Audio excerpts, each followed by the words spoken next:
দেখো লাইফে কার আর স্ট্রেস নেই, আমার সব পেশেন্টরাই আসেন যাদের বাচ্চা হয়নি, তাই তোমরা এসে বলছো প্রচন্ড স্ট্রেস, সবার বাড়ির লোকের স্ট্রেস, অনেক কিছু স্ট্রেস, কাজের স্ট্রেস। তো স্ট্রেস দেখো সবার জীবনে, তুমি যদি ভাবো স্ট্রেস সবার লাইফে আছে, সেইটা নিয়ে কথা বলে লাভ নেই। How you can distress yourself, সেটাই। হ্যাঁ, কি করে কমাতে পারবে, কারোর একটা আমি মেথড বলতে পারবো না যে এইভাবে তোমার স্ট্রেস কমে যাবে। সবার জন্য সবার লাইফ আলাদা, সবার ডিস্ট্রেস মেকানিজম আলাদা।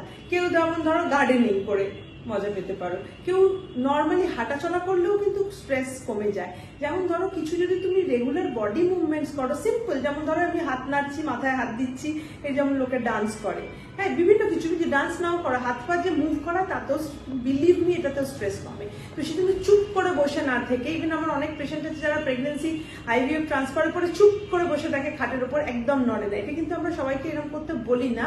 সেই জন্য বললাম স্ট্রেস কমানোর জন্য তোমার যেটা করতে হবে একটু সিম্পল বডি মুভমেন্ট, সেটা তোমার হাত পা নাড়া হোক, সেটা তুমি কোনো কাজে নিজেকে ইনভলভ করেছো, বা খুব ভালো গান শুনতে ভালোবাসছো, তার সাথে হয়তো গুনগুন করছো নিজে, সেটাতেও তুমি স্ট্রেস রিলিফ করতে পারো। এছাড়া যারা ধরো প্রেগনেন্ট হওনি তাদের এক্সারসাইজ করতে বলি, সিম্পল কিছু এক্সারসাইজ, ওয়েট কমুক না কমুক অ্যাটলিস্ট স্ট্রেসটা তো কমবে।